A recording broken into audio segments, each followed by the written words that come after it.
Everyone, welcome to my YouTube channel school and scholars. मेरा नाम है हुसैन सिद्दीकी और आज मैं आप सबको पढ़ाने वाली हूँ क्लास 6 की हिंदी का चैप्टर नंबर 1, जिसका नाम है वह चिड़िया जो। ये कविता है जो लिखी गई है केदारनाथ अग्रवाल जी द्वारा। आगे बढ़ने से पहले मैं आप सबसे रिक्वेस्ट करना चाहूंगी कि मेरी वीडियो को लाइक करें, इसको अपने फ्रेंड्स के साथ शेयर करें और साथ ही साथ मेरे चैनल को सब्सक्राइब करके इसके साथ दिखाए गए बेल आइकन को भी प्रेस करें ताकि आगे आने वाली वीडियो का आपका नोटिफिकेशन सबसे पहले मिले। तो फिर हम स्टार्ट करते हैं। हमारी जो कविता है वह चिड़िया जो, उसके कवि है केदारनाथ अग्रवाल जी। इस वीडियो में हम उनका जीवन परिचय पढ़ेंगे कि उनका जीवन कैसा था, उन्होंने क्या क्या कृतियां लिखी है, उनका जन्म कब हुआ, उनका निधन कब हुआ, यही हम पढ़ेंगे। तो उनका जन्म हुआ था 1 अप्रैल 1911 को उत्तर प्रदेश के बांदा जिले के कामसीन गांव में उनका जन्म हुआ था।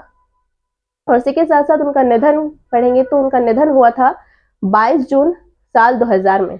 उनका निधन हुआ था उस 22 जून 2000 में। उन्होंने इस दुनिया को अलविदा कह दिया था।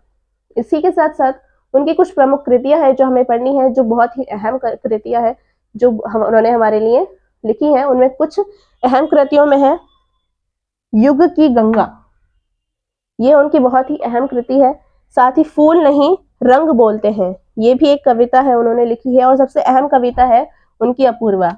ये कविता बहुत अहम इसलिए है क्योंकि इसी कविता के लिए उन्हें 1986 यानी 1986 में साहित्य अकादमी पुरस्कार से सम्मानित किया गया था। 1986 में साहित्य अकादमी पुरस्कार उन्हें अपूर्वा कविता के लिए दिया गया था।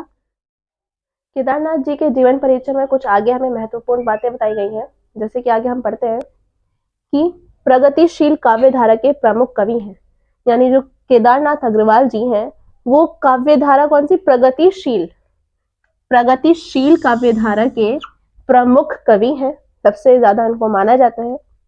इसी के साथ दूसरा पॉइंट है उनका पहला काव्य संग्रह युग की गंगा आजादी के पहले मार्च 1947 में प्रकाशित हुआ। जो भी हमने थोड़ी देर पहले उनकी प्रमुख कृतियां पढ़ी, जिसमें युग की गंगा मैंने सबसे पहले आपको बताया था कि वो बहुत ज्यादा प्रमुख कृति है।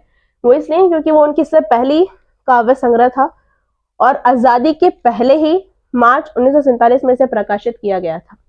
इसके आगे कवि केदारनाथ की जनवादी लेखनी पूर्ण रूपेण भारत की सोने मिट्टी की देन है।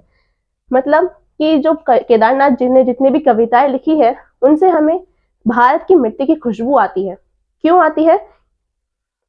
इनकी कविताओं में भारत की धरती की सुगंध और आस्था का स्वर मिलता है, क्योंकि इन्होंने अपनी कविताओं में भारत एक भारतीय की तरह इन कविताओं को लिखा है और उसमें भारत की मिट्टी और भारत की धरती की सुगंध और उसकी आस्था का जिक्र किया है। तो इसलिए इसमें हमें भारत की जो है सोंधी मिट्टी की खुशबू आती है। केदारनाथ अग्रवाल जी के आगे जीवन परिचय में कुछ 2 बिंदु और हैं जो हमें बताए गए हैं कि केदारनाथ जी की कविताओं का अनुवाद रूसी, जर्मन, चेक और अंग्रेजी में हुआ है। यानी केदारनाथ जी ने जो कविताएं लिखी हैं वो इतनी खूबसूरत कविताएं लिखी है कि बाहर देश के लोग भी उन्हें पढ़ते हैं और इसीलिए उनकी कविताओं का अनुवाद 4 भाषाओं में किया गया है, जिसमें से 4 भाषाएं हैं रूसी, जर्मन, चेक और अंग्रेजी। ये 4 भाषाओं में केदारनाथ अग्रवाल जी की जो कविताएं हैं उनका अनुवाद किया गया है। दूसरा बिंदु हमें बताया गया है कि उनकी कविता फूल नहीं रंग बोलते हैं सोवियत लैंड नेहरू पुरस्कार से सम्मानित है। यानी उनकी जो एक कविता हमने पढ़ी है फूल नहीं रंग बोलते हैं, उनकी कविता, ये कविता को सोवियत लैंड नेहरू पुरस्कार से सम्मानित किया गया है। सोवियत लैंड में आपको बता दूं रूस जिसे हम कहते हैं, रूस देश को सोवियत लैंड कहा जाता था। वही के कुछ पुरस्कार उन्हें दिए गए हैं। वहां का एक पुरस्कार है सोवियत लैंड नेहरू पुरस्कार, उससे इस कविता को सम्मानित किया गया था। इसके आगे है कविता वह चिड़िया जो, इनकी लिखी गई कविता आज हमें पढ़नी है। उसके लिए मैंने आपकी एक पर्टिकुलर वीडियो बनाई है जिसका लिंक मैं डिस्क्रिप्शन में दे दूंगी। आप इस वीडियो को जरूर देखें और साथ ही साथ मेरे वीडियोस को लाइक करें, शेयर करें और मेरे चैनल को सब्सक्राइब करके उसके पास दिए गए बेल आइकन को प्रेस करें ताकि आगे आने वाली सारी वीडियोस के नोटिफिकेशन आप तक सबसे पहले पहुंचे। Bye bye.